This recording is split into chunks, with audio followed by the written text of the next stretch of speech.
everyone, so I am here today looking very shit. I am so tired, it's unbelievable. So I just wanted to film a very quick 30-week update and just talk a little bit about like a slight hospital scare really, which I'll go into in a bit. So I'll start with the 30-week update. Everything's on here. So first kind of pregnancy update question is how far along. So at the moment I am 30 plus 6, so it'll be 31 weeks tomorrow. Symptoms, so this week there's not really been a huge amount of difference. Like the whole of the third trimester and most of the second trimester I've suffered quite badly with heartburn and acid reflux, so that hasn't really changed. The only thing that's a bit weird in the last couple of weeks is it started to make me a little bit panicky. So today's a good example. Like if I get into an uncomfortable position, like it must shift the baby into a weird place or something, but it makes me kind of get like really hot, really dizzy. I get hot sweats. It happens quite rarely, but it's starting to happen like if I get into the car, and I think it's the heat combined with like changing into like a bit of a low down sitting position. So that's quite weird. But yeah, so last week I had swollen ankles, which are still kind of there, but they're going down quite a lot. So again, I think it was the heat. And a new one is like my ribs have started to kind of have a dull ache about them, which I think is quite normal. I think it's something to do with expanding. So yes, that's started to hurt kind of a little bit. Also, I think they're probably getting bruised because they're getting kicked quite a lot. So the next thing asks about food cravings. So I'm still very much into like ice lollies, just mostly because they help with my heartburn, and I've started to really drink a lot of milk, which hasn't happened since the first trimester. Like during the first trimester I drank so much milk, and that was the first like signal that I was having a boy, even though it's just an old wives' tale. But yeah, so milk's come back, but I think that's probably again heartburn related because it kind of settles it and it's something cold to drink that's not water, because I drink a lot of water throughout the day, but come the evening time I kind of don't really want any more. And I went off tea in my first trimester and I've gone off it again a little bit in the third trimester, but that's more so again because of heartburn. Like it kind of gives that a bit of a kickstart, so I kind of try and avoid it. Next question is movement. So movement's kind of a funny one to talk about today, so I will talk about it generally today anyway. So movement was quite normal like all week, and it's starting to get to the point where it's not so much kicks, it's more like his arm will roll or like his leg, like you can feel him shifting as opposed to just kicking out, but still doing quite big kicks and stuff. And then yesterday and last night I noticed that there was a change in movements, so not in the amount of movements but in the just the way they felt really. So early on in pregnancy, when you first start to feel movements, they feel like what will be described as flutters.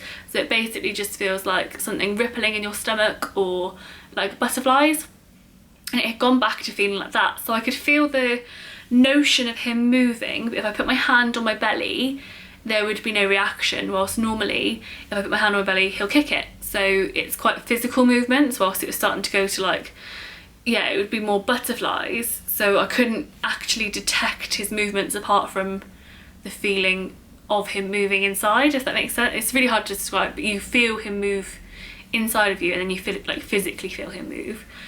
So I was a little bit worried.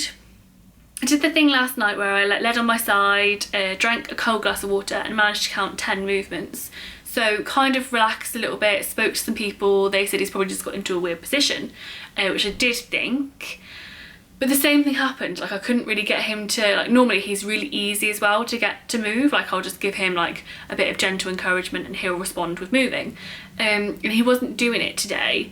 So, and overnight he wasn't doing it. So I worried a little bit and phoned the labour ward at about 8:30 this morning just to ask if a change in the type of movements is normal, because I wasn't worried about the count because I could still count 10 movements, but I had read on Kicks Count, the website, the charity website, that even a change in movements could mean that they're conserving their energy for something. So I was a little bit worried, and obviously Kicks Count are doing their campaign at the moment about know your normal, and if something feels different to normal, then to just call the midwife anyway. So because it felt different to normal, I just felt like I just want to check with her. So I rang her expecting her to say it's fine, he's probably just rolled over and is facing a different position, and because you can't attend movements, he'll be fine.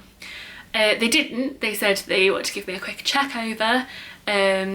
So I went into the hospital this afternoon at 2:30 to be checked, which was fine, and I am glad that I went. But the second I rang, the baby literally woke up and was kicking and doing completely normal movements. So I kind of had debated calling them back and telling them not to worry, but because I'd had a bit to eat and a bit to drink, I thought maybe he was just reacting to the food and actually like it'd given him false energy. So I wanted to go in anyway. But the baby is fine, but I wanted to talk about it anyway because it's actually really important. Like, the one thing that I'm really happy about is that the midwives took it so seriously, were more adamant than I was that I should go in, were really lovely when I was there. I was in there for about 2 hours, and that was because my baby is quite fussy, so whenever it comes to trying to get his heartbeat, he literally shifts positions the exact moment you find his heartbeat, and he kept doing it today. So it took a good like 20 to 30 minutes to even find his heartbeat, and even then he moved. So that's why I ended up in there for 2 hours, but normally I think you'd only be in there for about an hour. It was totally worth it, put my mind at ease, and he's been fine since. But I just wanted to talk to you about how important that was, and to not feel like you're wasting midwife's time. They will never make you feel like that. Like they said to me about 100 times whilst I was in there, if you go home tonight and it still feels different, then call us back and come straight back in again. They're really, really on it. So don't ever feel like you're wasting their time, because I was a bit worried that I was, but they kind of told me to go in. So yes. So the next question is, what's the gender? He's a boy. We've known he's a boy since 16 weeks, and then it was confirmed again at our 20-week scan. Sleep. So sleep's not really been good this week at all. Like, it's been pretty crap. I've struggled to get comfortable. I've been over hot.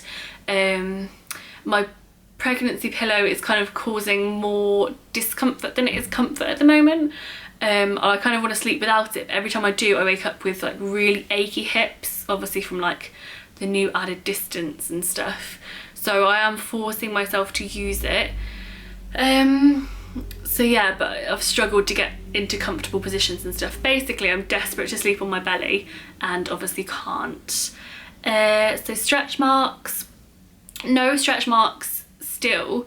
I haven't looked under my stomach for quite a long time, and I haven't looked in the mirror, so I'm pretty sure there's none, because I think Rich would have told me by now, unless he's kind of like saving himself. So I'm pretty sure there's none, but I think if I'm gonna get any, I don't think I'll get them during pregnancy. I think they'll come when he's out, like when the skin pings back. That's when I think I might get caught. But I use coconut oil on my bump most days. I've been generally pretty lazy, which might be a big regret of mine, but I just kind of feel like I'll do as much as I can to prevent them. But I do also think that if you're going to get stretch marks, you're probably going to get them anyway. So I'm kind of okay about it if it happened. If it happened, it obviously depends how severe it was. I don't think I would mind, because I'm quite proud. I kind of get the whole mum bod thing and being proud of your body and your baby, like bod. So I think I'll be okay about it, as long as it's not like a full-on tiger belly. But I think we should be okay-ish. The next question is, do you miss anything? I really miss sleeping on my belly.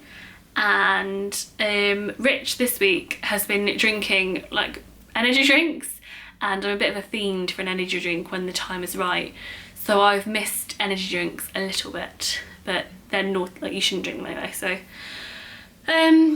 the worst moment is oh yeah, so I've been leaking like fluid as well, and I'm not sure kind of what it is, and obviously asked at the hospital today, and they weren't too concerned, but again, like, I've been reading lots of stuff about like I think it's called PROM, which is like premature rupture of the membranes, which is where your water broke early. I don't think it's that.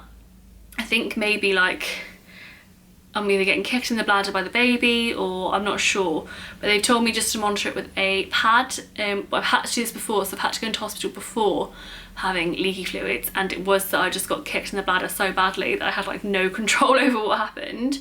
But again, even with that scenario, the hospital was so good, told me to go in, kept me in for 3 hours. Like, I wanted to go, they wouldn't let me go until they were sure, so they are brilliant. If you have any concerns, then they are so good, which really surprises me actually. And the final question is, what are you looking forward to? I haven't really thought about this question too much. Like, it's been a bit of a like blah week. Like, I've been really tired. I've been quite like, not grumpy, that's not the right word, but like just a bit like, bit meh. So I kind of want to get a good rest on Sunday because I'm starting to feel a little bit like, yeah, a little bit uncomfortable.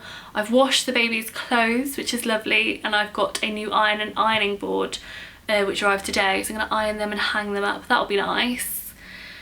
But yeah, I just kind of want some energy back really, because the house is a bit of a mess, and just want to kind of get, yeah, like, I don't know, get a bit more about me, but I'm struggling this week, so there's not a huge amount that I'm looking forward to, which sounds so drab. Bump update for 30 weeks. Here he is, he's getting pretty big. He's definitely popped out recently. But this is bump without top.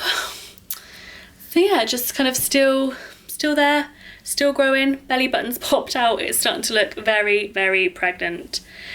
But yeah. But anyway, I'm going to be doing weekly update videos up until he's here now, and then I'll be doing weekly baby videos, hopefully, on how he is. So they're going to be every Friday, and then on Mondays there are going to be another form of pregnancy chat. And then on my blog, which I'll link in the description, there'll be new blog posts every Monday, Wednesday, Friday and Sunday. But the Friday blog post will be the same as this video basically. It will just be a written version of my pregnancy update. But I love watching pregnancy updates, so if you've posted one or recorded one, please leave a comment with it in the description box so I can watch it. And yeah, thank you very much for watching, and I will see you in my next video.